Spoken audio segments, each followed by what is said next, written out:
నా ఊపిరి పార్ట్ 18. మధు వైపే జూమ్ చేసి మరీ చూస్తూ ఉన్న ఆదిత్యకు కొంచెంగా పైకి వచ్చిన మధు పొట్ట చూసి ఆమెకు ప్రస్తుతం ఎన్ని నెలలు అని ఆలోచనలో పడ్డాడు.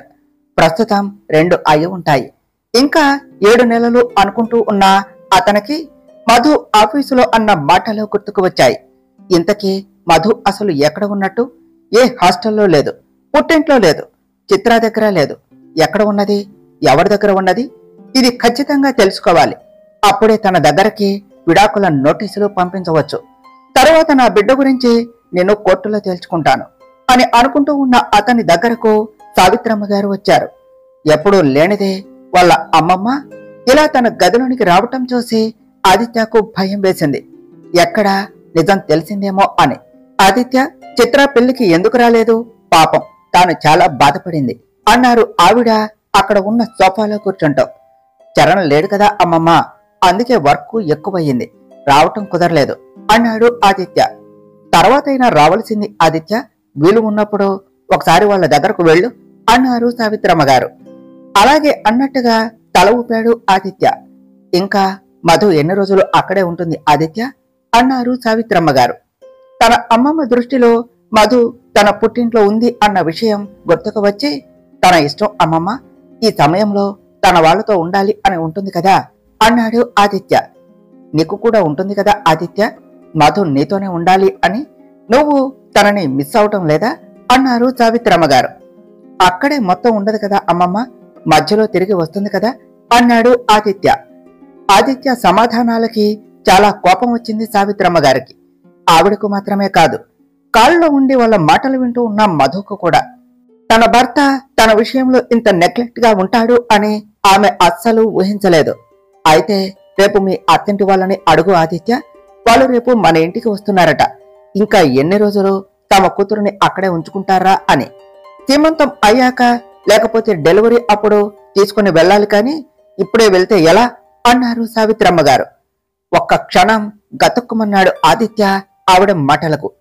కానీ అతను ఎలాగో విడాకుల వరకు వెళ్ళాడు కాబట్టి ఎప్పటికైనా నిజం తెలియవలసిందే అనుకుని పెద్దగా టెన్షన్ పడలేదు. సరే అమ్మమ్మ అన్నాడు. సరే కాదు, సాయంత్రం త్వరగా ఇంటికి రా అన్నారు సావిత్రమ్మ గారు. అలాగే అమ్మమ్మ, మిమ్మల్ని నేను ఒక విషయం అడగాలి అన్నాడు ఆదిత్య. అడుగు ఆదిత్య అన్నారు సావిత్రమ్మ గారు. మనకు ఎవరైనా శత్రువులు ఉన్నారా అమ్మమ్మ అని ఆదిత్య అడగగానే కాళ్ళలో ఉన్న మధు విరక్తిగా నవ్వుకున్నది.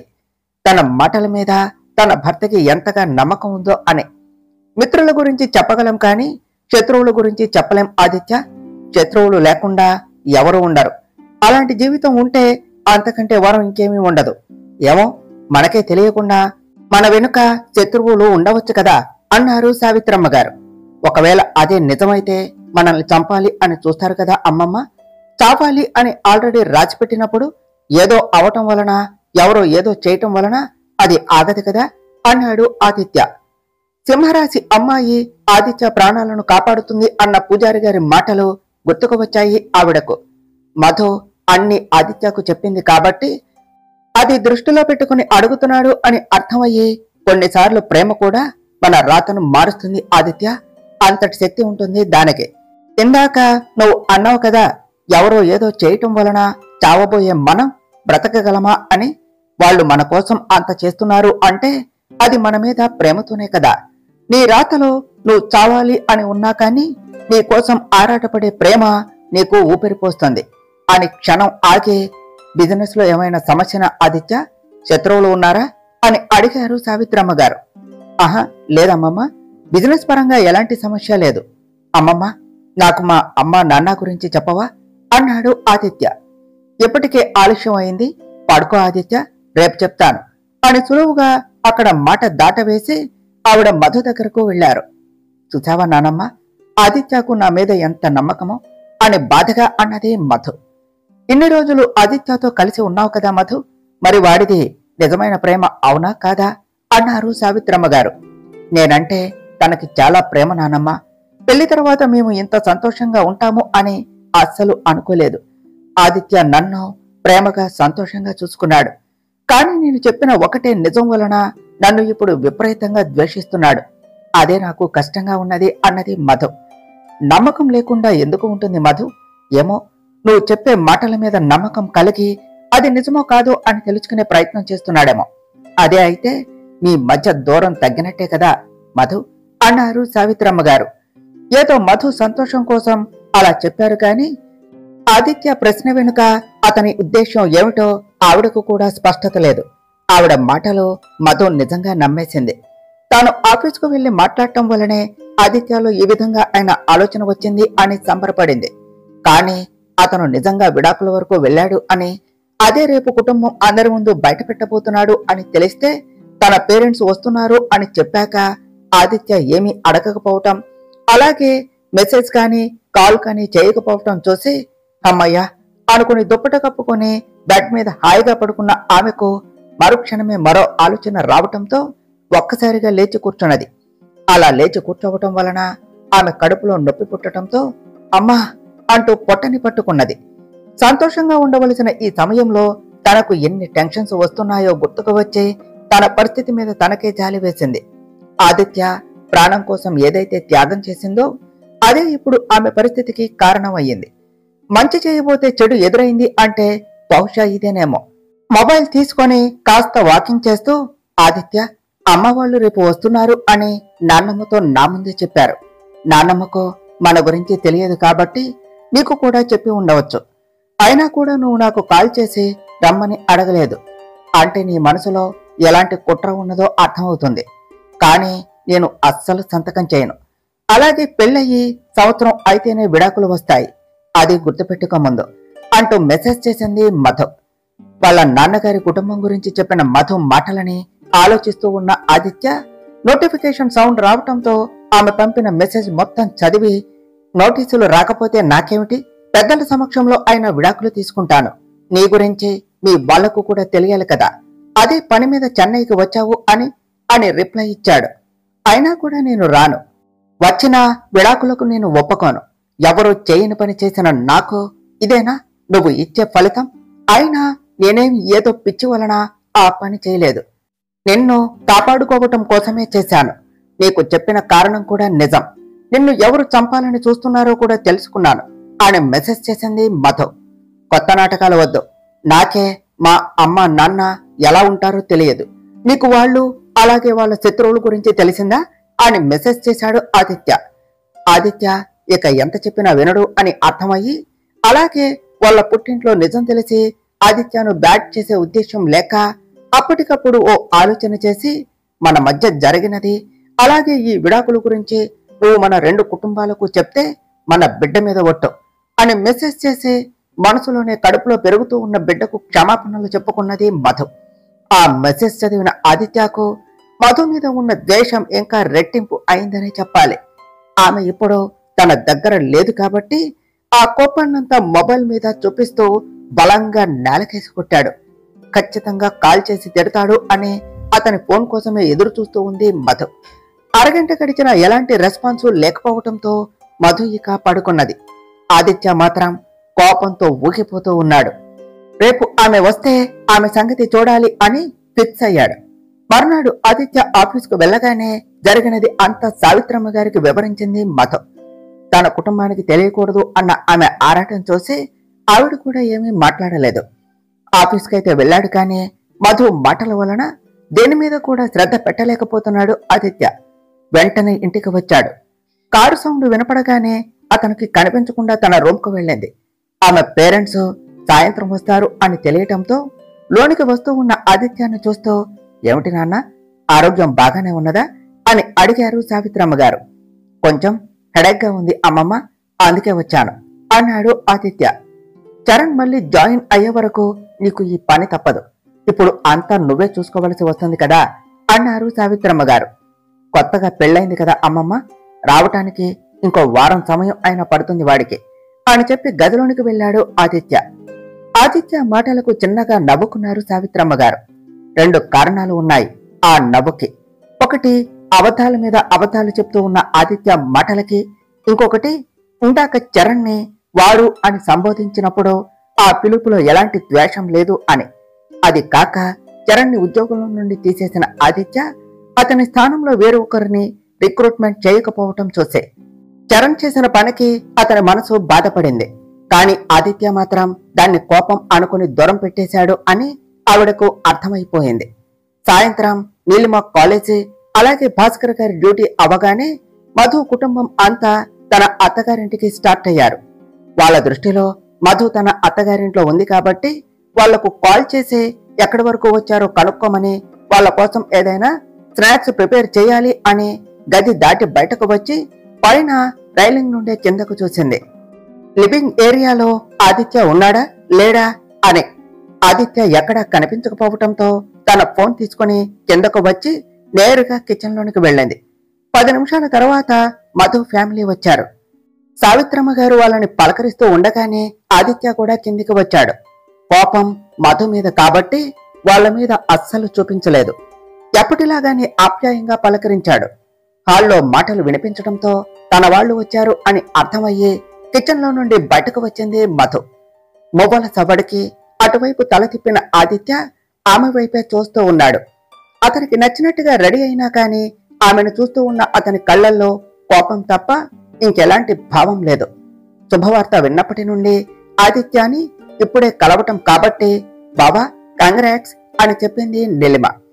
అప్పుడు మధు నుండి చూపు తిప్పి థ్యాంక్స్ రా, అలాగే నీకు కూడా కంగ్రాట్స్, పిన్నివి అవబోతున్నావు కదా అన్నాడు ఆదిత్య చిరునవ్వుతో.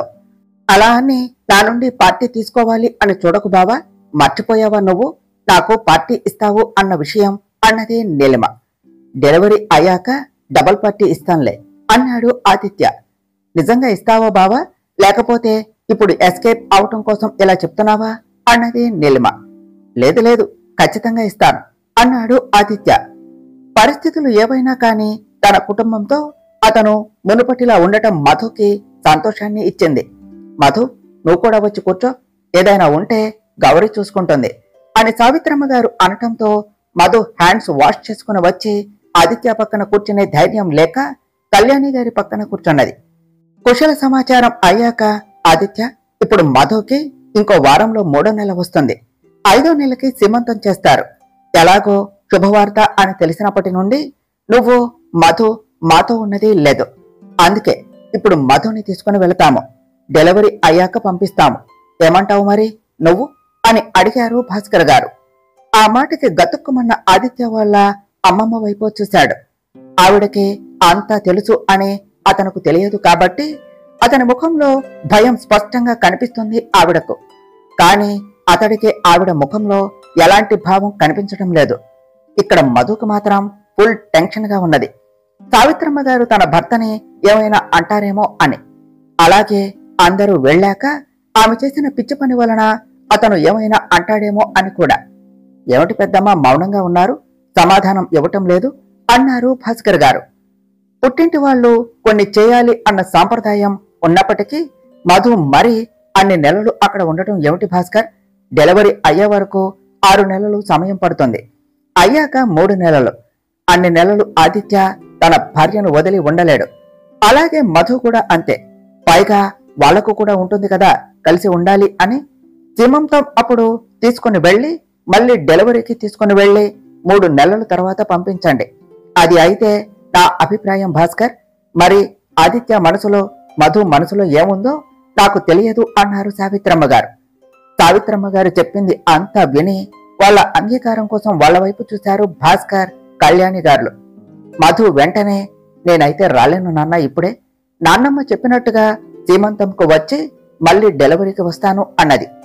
ఆదిత్యను వదిలి ఉండలేక అలా చెప్తుంది అని వాళ్ళు అనుకున్నారు. కాని నిజం తెలియకూడదు అన్న ఉద్దేశ్యంతో మధు అలా మాట్లాడింది అని ఆదిత్యకు సావిత్రమ్మ గారికి అర్థమయ్యింది.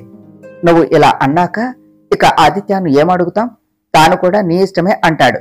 కాని మధు, నువ్వు జాగ్రత్త, నీకు ఏమి అనిపించినా నాన్నమ్మకు చెప్పు, నాన్నమ్మ చెప్పింది ఫాలో అవ్వు అన్నారు కళ్యాణి గారు. అలాగే అమ్మా అన్నది మధు. అలా రాత్రి వరకు మధు కుటుంబం మొత్తం అక్కడే ఉన్నారు. మధు రాను అని తేల్చి చెప్పటంతో నైట్ డిన్నర్ చేసి ఇంటికి వెళ్లిపోయారు వాళ్ళు. వాళ్ళు వెళ్లిపోవటంతో లోనికి వచ్చిన ఆదిత్య కోపంగా మధు చేతులు పట్టుకుని మెట్ల వైపునకు అడుగులు వేస్తూ ఉండగా, ఆదిత్య అసలేం జరుగుతుంది అన్నారు సావిత్రమ్మ గారు. అతను ఇప్పటికైనా అతని బాధను కోపాన్ని తనతో పంచుకుంటాడు అన్న ఉద్దేశంతో. ఏదో రకంగా నిజం బయటకు వచ్చాక దాచటం వృధా అని అర్థం అవటంతో, సరే అమ్మమ్మ, నన్ను క్షమించు. మధు పుట్టింటికి వెళ్ళింది అని నీతో అబద్ధం చెప్పాను అని మధు చేతిని వదులుతూ అన్నాడు. నువ్వు నాకు అబద్ధం చెప్పటం ఇదే మొదటిసారి కదా ఆదిత్య అన్నారు సావిత్రమ్మ గారు. అవును అన్నట్టుగా తల ఆడించాడు ఆదిత్య.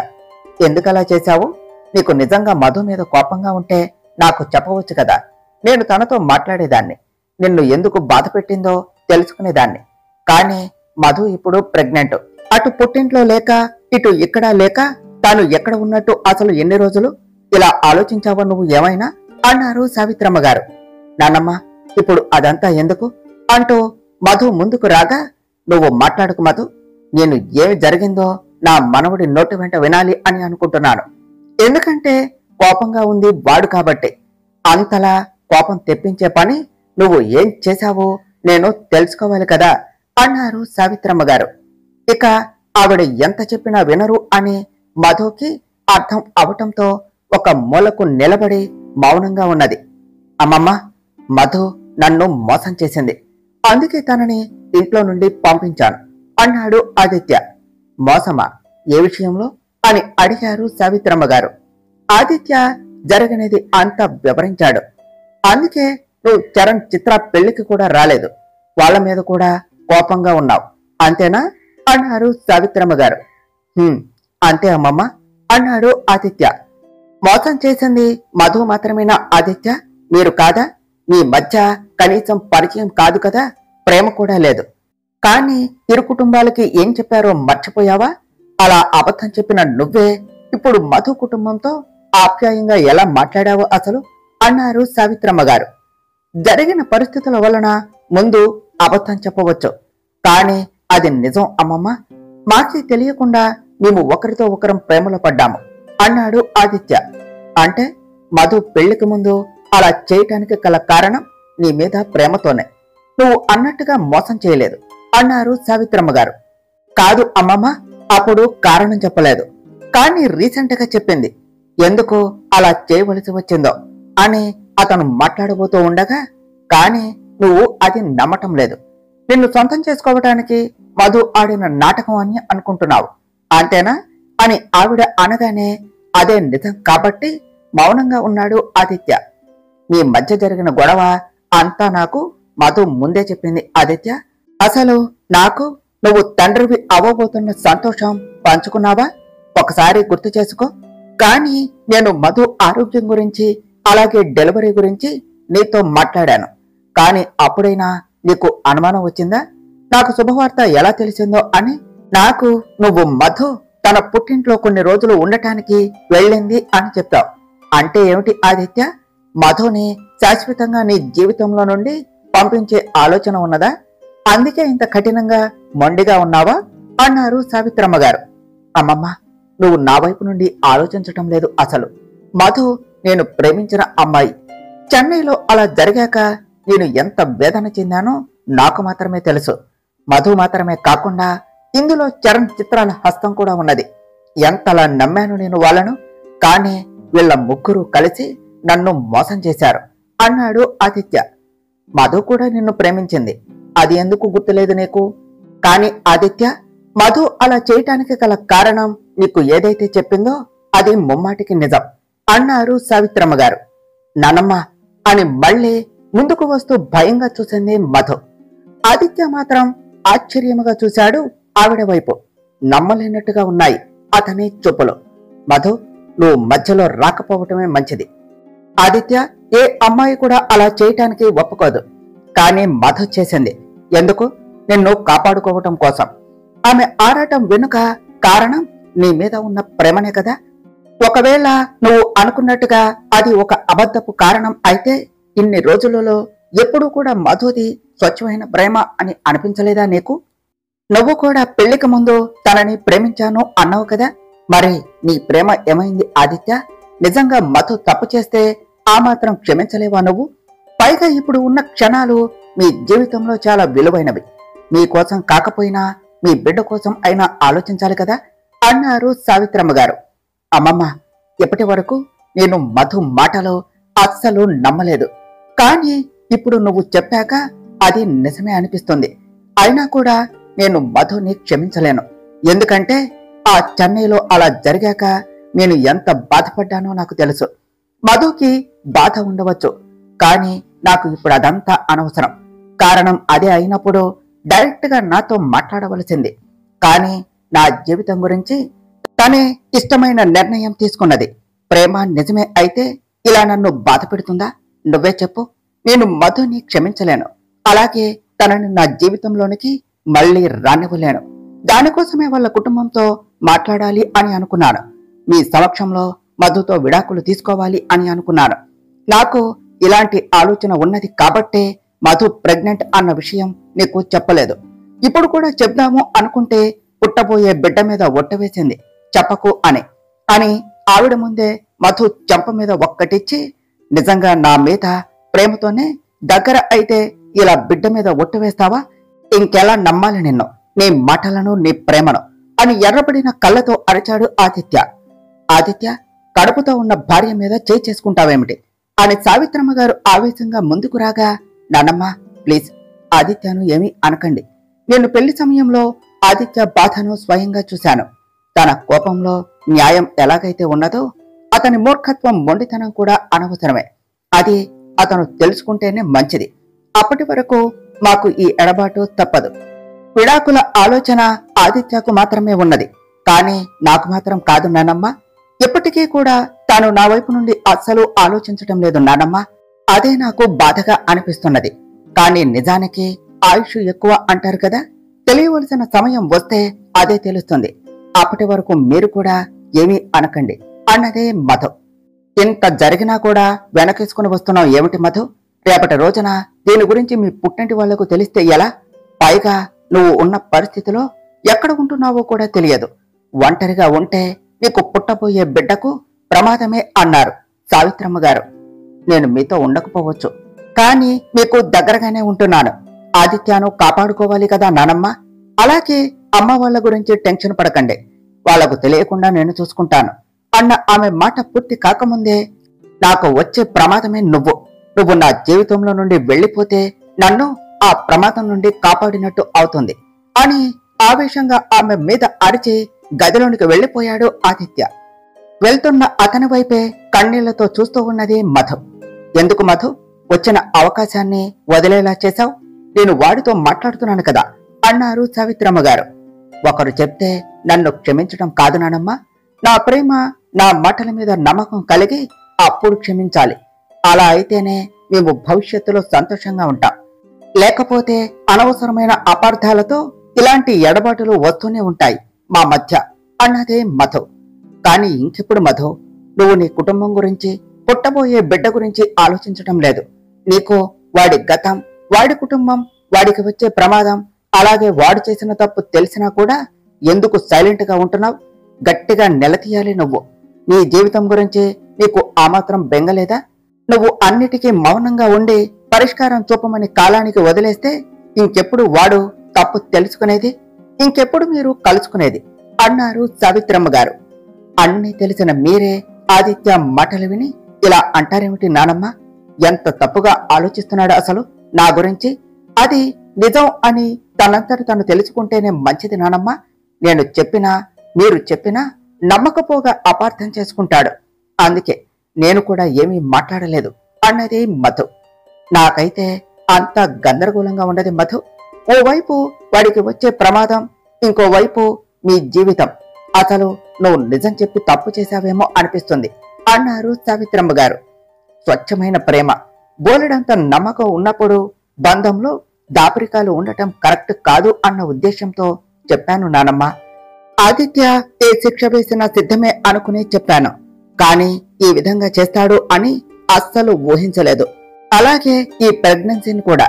ఏమోలే మధు, నువ్వు ఇలా మాట్లాడితే నేనేమీ చెప్పలేను. నేనైతే బిడ్డ బయటకు వచ్చే వరకు ఆదిత్యకు సమయం ఇస్తాను. అయినా కూడా మీరు ఇలాగే ఉంటే అప్పుడు నీ మాట కూడా విన్నాను. నేను చేయవలసినది చేస్తాను అని చెప్పి ఆవిడ గదిలోనికి వెళ్లిపోయారు. ఆదిత్య మాటలకి చాలా బాధ కలిగిన దుఃఖాన్ని గొంతులోనే ఆపేసి తన గదిలోనికి వెళ్లి నరేంద్ర గురించి తెలిసి వారం రోజులు గడిచాయి. నరేంద్ర, బిందు పెళ్లిలో వాళ్లతో ప్రవర్తించిన తీరు మధులో అనుమానం పుట్టించింది. వాళ్ళ గురించి అతనికి తెలిసేమో అని. కానీ మధుకి నిజం తెలిసినప్పటి నుండి ఆదిత్య ఆఫీస్కు ఎదురుగా ఉండే నర్సరీలో ఉండి అతన్ని ప్రతిక్షణం గమనిస్తూ ఉంది, ఉదయం నుండి సాయంత్రం వరకు. ఆ విషయం చిత్ర చరణ్లకు తెలియటంతో నేరుగా అక్కడికి వచ్చారు. పెళ్లి తర్వాత నుండి ఇప్పుడే కలవటం వలను పెళ్లికి సంబంధించిన కార్యక్రమాలు అన్నీ కంప్లీట్ చేసి ఇప్పుడు ఫ్రీ అయ్యారు వాళ్ళు. రాగానే వాళ్ళు అడిగిన మొదటి మాట ఆదిత్య కుటుంబం గురించి. మధుకి ఇప్పుడు తాను ఉన్న పరిస్థితిలో వాళ్ళ సహాయం అవసరం కాబట్టి ఆదిత్య గతం, ఆ శత్రువు ఎవరో, అలాగే తాను ఎప్పుడు ఎలా తెలుసుకుందో మొత్తం వివరించింది మధు. అంతా విన్న వాళ్ళకి కూడా మధులాగానే నరేంద్ర మీద అనుమానం రావటంతో అదే మధుని అడిగారు చిత్ర చరణ్లు. నాకు కూడా అదే సందేహం, అందుకే నేను రేపు వెళ్ళాలి అని అనుకుంటున్నాను అన్నదే మధు. ఇప్పుడా? వద్దు మధు, నువ్వు అంతసేపు జర్నీ చేయటం మంచిది కాదు అన్నాడు చరణ్. లేదన్నయ్య, నేను వెళ్ళవలసినదే. ప్రమాదం వచ్చే వరకు ఎదురు చూడటం కంటే వచ్చే ప్రమాదం ఆపాలి. అప్పుడు నేను ప్రశాంతంగా ఉంటాను. లేకపోతే ఈ టెన్షన్ భరించలేకపోతున్నాను అన్నదే మధు. కానీ నువ్వు ఒకదానివి వెళ్ళటం మంచిది కాదురా, నేను కూడా వస్తాను నీతో అన్నాడు చరణ్. వద్దన్నయ్య, నువ్వు కూడా వస్తే ఇక్కడ ఆదిత్య సంగతి ఎలా అన్నదే మధు. అయితే నేను వస్తానే నీతో, కానీ నిన్ను ఒంటరిగా పంపను. చరణ్ ఇక్కడ ఉంటాడు కాకపోతే అన్నదే చిత్ర. వాళ్ళు చెప్తే వినరు అని అర్థమయ్యి సరే అన్నదే మధు. ఆ మర్నాడే చిత్ర మధు ఇద్దరూ కూడా ఫ్లైట్ లో స్టార్ట్ అయ్యారు. తర్వాత తాపేశ్వరంకు వెళ్లారు. అంత ఉదయమే వెళ్తే బాగోదు అని దగ్గరలో ఉన్న శ్రీ ఉమా అగస్తేశ్వర స్వామి టెంపుల్ కు వెళ్లారు. లాస్ట్ టైం టెంపుల్ కు వచ్చినప్పుడు తను తల్లి కావాలి అని వేడుకున్నది. ఇప్పుడు ఆ కోరిక నెరవేరటంతో స్వామి, నేను అడిగిన మొదటి కోరిక నెరవేర్చినందుకు థ్యాంక్స్. ఆదిత్యకు ప్రమాదం ఖచ్చితంగా వస్తున్నది, కానీ దాని వలన అయితే తన ప్రాణాలకు ఎటువంటి అపాయం జరగకూడదు. నా ఆదిత్య సేఫ్ గా ఉండాలి. అలాగే తనకు అన్ని నిజాలు తెలియాలి. మేము కూడా అపార్థాలు అన్ని తొలగిపోయి మునుపటిలా సంతోషంగా ఉండేలా దీవించు అని ప్రార్థించింది మధు. దైవ దర్శనం అయ్యాక ఇద్దరు కూడా ఒకచోట కూర్చున్నారు. మధు వాళ్ళ ఇంటికి వెళితే ప్రమాదం అనిపిస్తున్నది నాకు. ఒకవేళ ఆ నరేంద్రకు నిజం తెలిస్తే ఖచ్చితంగా మన సంగతి చూస్తాడు అన్నది చిత్ర. లేదు చిత్ర, అతను చాలా తెలివి కలవాడు. నానమ్మ మాటల్లోనే అర్థమైంది నాకు. తన కుటుంబం ముందు అతను రాక్షసుడు అవ్వలేడు. అందరి ముందు మనల్ని ఏదైనా చేస్తే వాళ్ళ ఫ్యామిలీకి అనుమానం వస్తుంది. పైగా అతని టార్గెట్ ఆదిత్య, నేను కాదు. అతనికి ఆ ఆస్తులకి ఎలాంటి కాంపిటీషన్ ఉండకూడదు అని ఆలోచన. అందుకే నేను ప్రెగ్నెంట్ అన్న విషయం కూడా చెప్పను అన్నదే మధు. గుడ్, నేను కూడా అదే చెప్పాలి అని అనుకుంటున్నా. ప్రెగ్నెన్సీ గురించి చెప్పకు అని అన్నది చిత్ర. ఇప్పుడు మనం వాళ్ళ ఇంటికి వెళతాము. ఆ రాక్షసుడు ఉన్నాడు అనుకో, ఒక అరగంట సమయం మాత్రమే అక్కడ ఉండేది. క్యాజువల్ గా మాట్లాడి వచ్చేయటమే. అదే ఇంట్లో లేకపోతే పెద్ద అత్తయ్యకు అమ్మమ్మకు అన్ని నిజాలు చెప్తాను అన్నదే మధు. చెప్తావా? అదంతా అవసరమా మధు? ఇంకా సమస్యలు సృష్టించుకోవటం అవుతుంది. పైగా నిజం తెలిసిన వాళ్ళు సైలెంట్ గా ఉంటారా? ఆయన్ను నిలదీస్తే అప్పుడు ఆయన కోపంతో ఆదిత్యను ఏమైనా చేయవచ్చు అన్నదే చిత్ర. వాళ్ళు అలా చేయలేరు. అంత ధైర్యం లేదు. అంత ధైర్యం ఉన్నవాళ్లే అయితే 25 సంవత్సరాల క్రితమే ఆ నరేంద్రకు ఎదురు తిరిగేవారు. అప్పుడు మా మామయ్య ఇలా ఇంట్లో నుండి బయటకు వచ్చేవారు కాదు. ఆయన చేతుల్లో చనిపోయేవారు కాదు. ఇప్పుడు ఆదిత్యకు వాళ్ళ చేతిలో ప్రమాదం ఉండేది కాదు అన్నదే మధు. కానీ చెప్పడం ఎందుకు అని అన్నదే చిత్ర. ఆయన గుణం వాళ్ళకి తెలుసు. అలాంటప్పుడు ఆయన గురించి వాళ్లకు వ్యతిరేకంగా తెలియచేయాలి అని కాదు, ఆదిత్య గురించి వాళ్లకు చెప్పాలి అని. ఎంతైనా రక్త సంబంధం కదా. మా మామయ్య ఎక్కడ ఉన్నారో ఇప్పటికీ తెలియదు వాళ్లకు. కనీసం ఇప్పుడు ఆదిత్య గురించి చెప్పకపోతే ఎలా? పైగా రేపటి రోజున వాడు ఆదిత్య విషయంలో ఏమైనా చేస్తే మనం కాకుండా వేరే వాళ్ళు ఆయన సాక్ష్యాలు చెప్పటానికి ఉండాలి కదా అన్నది మధు. చెప్పు అయితే, మనం వెళ్లేసరికి వాడు అసలు ఇంట్లో ఉండకూడదు. ఆ ఫ్యామిలీకి నువ్వు అన్నట్టుగా చెప్పటమే న్యాయం అనిపిస్తుంది నాకు అన్నదే చిత్ర. విజయవాడ వెళ్ళాక నువ్వు మెల్లిగా బిందు శ్రావ్యాలకు కూడా చెప్పు. వాళ్ళు హ్యాపీగా ఫీల్ అవుతారు అన్నదే మధు. అలాగే మధు అన్నదే చిత్ర. ఇలా మాట్లాడుకుంటూనే ఇద్దరు కూడా నరేంద్ర ఇంటికి చేరుకున్నారు. ఆయన ఇంట్లో ఉండకూడదు అని మనసులో అనుకుంటూనే లోనికి అడుగు పెట్టారు. ఆయన ఇంట్లో లేరు అని అర్థం అవటంతో ఒకరినొకరు ప్రశాంతంగా చూసుకున్నారు. వీళ్లను చూసిన జగదాంబ గారు ఎదురు వచ్చి మరీ మధు వాళ్లను పలకరించారు. ఇప్పుడు వాళ్ల మధ్య ఉన్న బంధం ఏమిటో మధుకి తెలుసు కాబట్టి ఆవిడను ఆప్యాయంగా హత్తుకున్నది.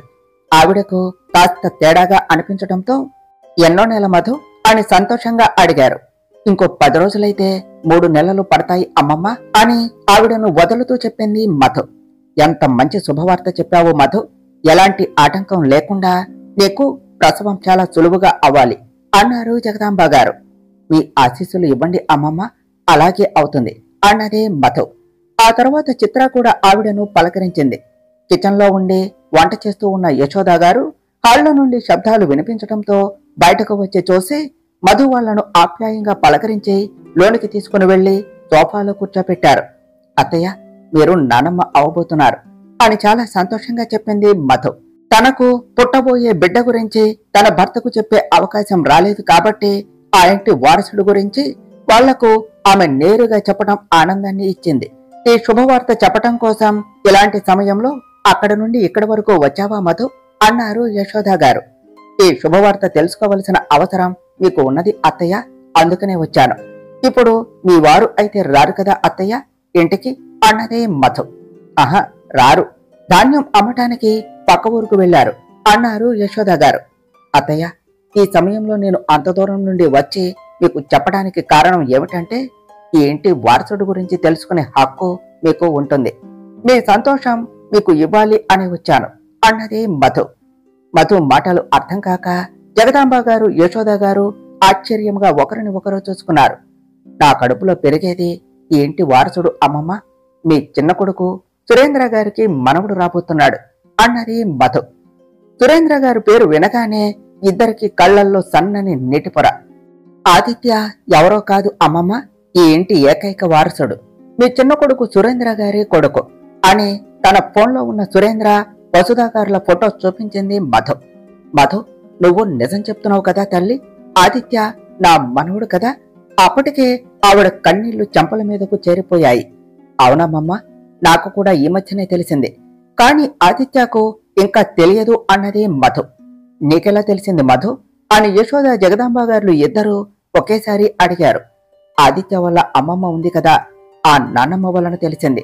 ఇంకో విషయం చెప్పనా, ఆవిడ అసలు ఆదిత్యకు సొంత అమ్మమ్మ కాదు అని తనకు తెలిసినది మొత్తం వివరించింది. అలాగే సురేంద్ర వసుధ గారు చనిపోయారు అని కూడా చెప్పింది మధు. ఏంటి మధు, నా కొడుకు లేడా ఇప్పుడు అని అడిగారు జగదాంబ గారు. అప్పటికే తన తల్లి హృదయం ఎంతగానో విలవిల్లాడిపోయింది. సురేంద్ర గారు పడిన కష్టాలు తెలిసి, లేరమ్మమ్మ, మీ పెద్ద అబ్బాయే చంపారు అన్నది మధు. యశోద, విన్నావా ఇది? వాడి నుండి సురేంద్రాని దూరమైతే పంపించాం కానీ నరేంద్ర మనసు మార్చలేకపోయాం. అందుకే వాడి తోడపుట్టిన వాడి చేతిలోనే వాడు చనిపోయాడు. ఇన్నాళ్ళు ఎక్కడ ఉన్నా కూడా బ్రతికే ఉంటాడు అని అనుకున్నా, కానీ ఇలా నా కొడుకు కోడలు ఇద్దరు కూడా చనిపోతారు అని అస్సలు అనుకోలేదు అని యశోద గారిని హత్తుకుని ఏడ్చేశారు జగదాంబ గారు. మధుకి చాలా బాధగా అనిపించింది వాళ్ళను చూస్తుంటే. అమ్మమ్మ, మీరు ఇలా బాధపడాలి అని నేను చెప్పలేదు. నా కొడుకుగా మళ్ళీ మన మధ్యలోనికి రాబోతున్నారు. అలాగే ఆదిత్యకు ఎప్పటి వరకు కూడా తన పేరెంట్స్ ఎలా ఉంటారో తెలియదు.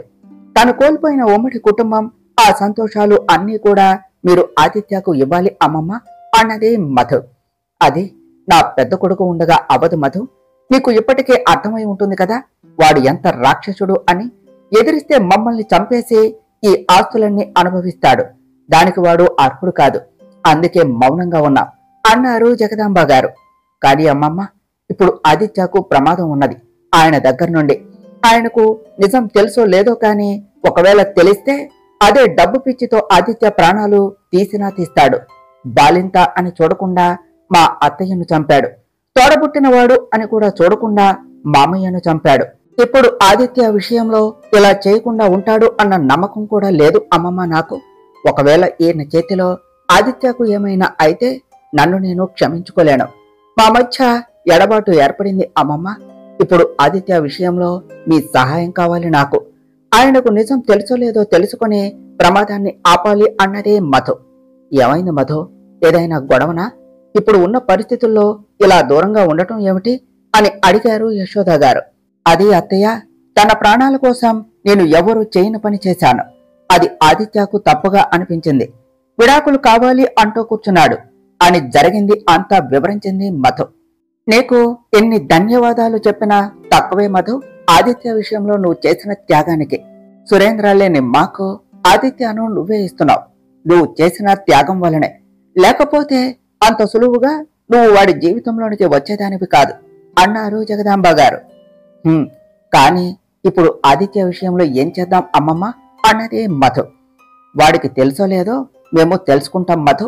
కొడుకుని కాపాడుకోలేదు, కనీసం మనవడును అయినా కాపాడుకోవాలి కదా అన్నారు జగదాంబ గారు. మేము ఇక వెళ్తాము అమ్మమ్మ అన్నది మధు. భోజనం చేసి వెళ్ళండి. ఈ ఇంటి వంశం నీ కడుపులో ఉన్నది ఇప్పుడు. అలాంటప్పుడు ఖాళీ కడుపుతో ఎలా పంపుతాము అని జగదాంబ గారు అనగానే మధు, చిత్ర ఇద్దరూ కూడా వాళ్లతో కలిసి ఇలా ముద్ద కలుపుకొని నోట్లో పెట్టుకుంటూ ఉండగా నీలిమ నుండి కాల్ వచ్చింది మధుకి. కాల్ ఆన్సర్ చేసి హలో అనగానే, అక్క నీకో విషయం చెప్పాలి. నేను కాలేజీకి వెళుతూ ఉండగా ఎవరో ఇద్దరు మనుషులు బావ ఫోటో చూపించి ఇతను మీకు తెలుసా అని అడిగారు. లేదు అని అబద్ధం చెప్పాను. నిజం చెప్పక్క, నువ్వు ఏమైనా దాస్తున్నావా అన్నది నీలిమ. తర్వాత చెప్తానే అదంతా, నువ్వు అమ్మ వాళ్లకు దేని గురించి ఏమీ చెప్పకు అని కాల్ కట్ చేసి, అమ్మమ్మ మీ పెద్ద అబ్బాయికి ఆదిత్య ఎవరో తెలిసింది, తన గురించి వెతికిస్తున్నాడు కూడా. నేను అర్జెంటుగా వెళ్ళాలి అమ్మమ్మ, ఏమీ అనుకోకండి అని కంచం మీద నుండి లేచి చిత్రాన్ని తీసుకుని బయటకు రాగానే ఆ వెనుకే వచ్చిన యశోద గారు, జగదాంబ గారు ఇద్దరూ కూడా మేము కూడా వస్తాం అని అనటంతో అప్పటికప్పుడు అంతా కలిసి విజయవాడకు స్టార్ట్ అయ్యారు ఫ్లైట్ లో. దారిలోనే మధు సమాచారం అంతా చరణ్ కు చేరవేసింది. తరువాత ఏమి జరిగిందో నెక్స్ట్ పార్ట్లో తెలుసుకుందాం ఫ్రెండ్స్. డియర్ ఫ్రెండ్స్, మీకు గనక ఈ కథ నచ్చినట్లయితే మీ అభిప్రాయాలను కామెంట్ల రూపంలో తెలియచేయండి. ఈ వీడియోను లైక్ చేయండి, షేర్ చేయండి, మా ఛానల్ను సబ్స్క్రైబ్ చేసుకోండి ఫ్రెండ్స్.